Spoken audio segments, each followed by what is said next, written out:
CSIR UGC net की परीक्षा को स्थगित करने का आदेश जारी हुआ। 24 घंटे भी इसको बीता नहीं था कि एक और परीक्षा को टालने का फरमान जारी हो गया है। दिखाएंगे आपको खास रिपोर्ट।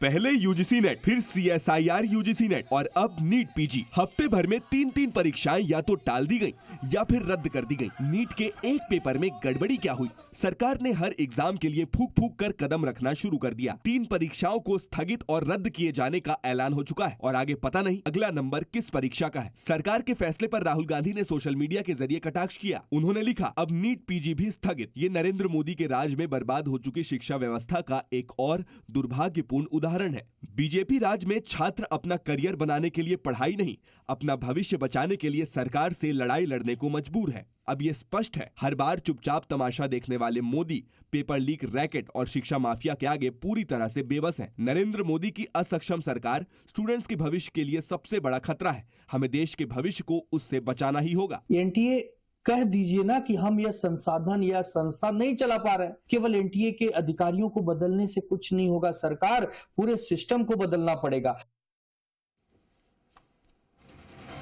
तो नीट PG भी स्थगित। देखिए, जब से ये पूरा प्रकरण सामने आया नीट UGC का, उसके बाद से लगातार सरकार विशेष तौर पर शिक्षा मंत्रालय फूक फूक कर कदम बढ़ा रहा है। हर एक परीक्षा को बहुत करीब से देखा जा रहा है। बहुत सारी परीक्षाएं स्थगित कर दी गई हैं।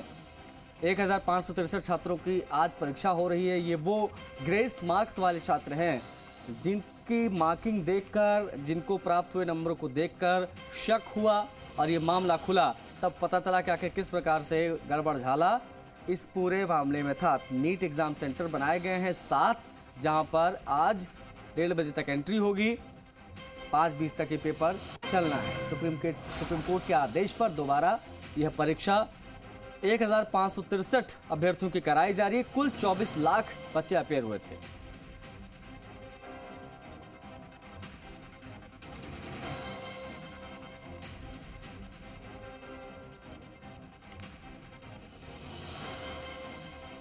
नीट UG परीक्षा में ग्रेस मार्क्स वाले छात्रों की आज परीक्षा है और सभी की निगाहें टिकी हुई हैं इस परीक्षा पर। ग्रेस मार्क्स वाले 1563 ऐसे बच्चे जिनको दोबारा एग्ज़ाम देना है, परीक्षा इनकी हो रही है। ये वो बच्चे हैं जो ग्रेस मार्क्स लाकर पास हो गए थे, लेकिन अब इनको दोबारा से परीक्षा देनी होगी। ग्रेस मार्क्स के मामले में अपनी गलती NTA ने मानी।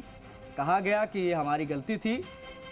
हवाला ये दिया गया, तर्क ये दिया गया कि भाई ये परीक्षा यहाँ पर देर से शुरू हुई तो उसको कंपनसेट करने के लिए इनको मार्क्स दिए गए थे।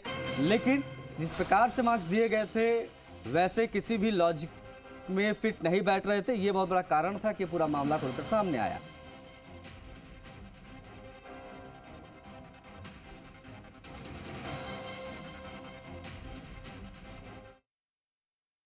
नीट परीक्षा की गड़बड़ी को लेकर सरकार की जांच तेजी से आगे बढ़ रही है। यहां तक कि सरकार ने परीक्षा में गड़बड़ी के खिलाफ कानून तक लागू कर दिया। लेकिन विपक्ष को सरकार के फैसले में कुछ गड़बड़ी दिख रही है। 4 महीने पहले इसकी स्वीकृति महामहिम राष्ट्रपति जी ने दे दी है। इसको लागू क्यों नहीं किया? पूरे देश में जहां जहां भाजपा की सरकारें हैं उन सब में इस प्रकार की शिकायतें आ रही हैं। बिहार में विपक्ष के नेता तेजस्वी यादव ने सवाल उठाया कि गड़बड़ी हुई थी तो पहले शिक्षा मंत्री ने क्यों इस बात को नहीं माना। पहले तो मान ही नहीं रहे थे कि लीक हुआ। इनके लिए कौन सा लॉ लाया जाए? धर्मेंद्र प्रधान जी वरिष्ठ नेता हैं, भाजपा के बड़े अनुभवी मंत्री हैं, वो तो मानते ही नहीं थे कि भाई पेपर लीक हुआ। जो नहीं मानने वाला उसके लिए भी लॉ ले आया जाए।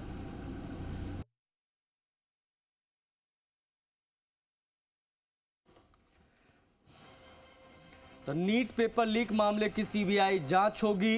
बता दें आपको, शिक्षा मंत्रालय का ये बड़ा फैसला है।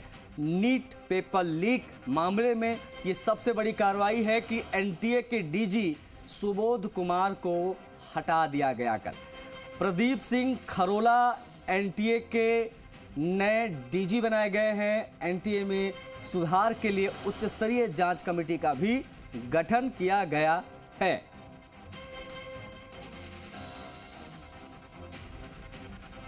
सुबोध कुमार हटाए गए प्रदीप सिंह बतौर नए डीजी एनटीए के आ गए हैं।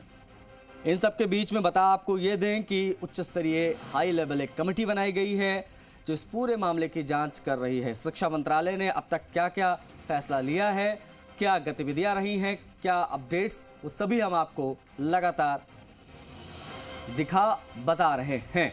जी मीडिया लगातार नीट को लेकर बेहद गंभीर और हर एक खबर को हम आप तक पहुंचा रहे हैं।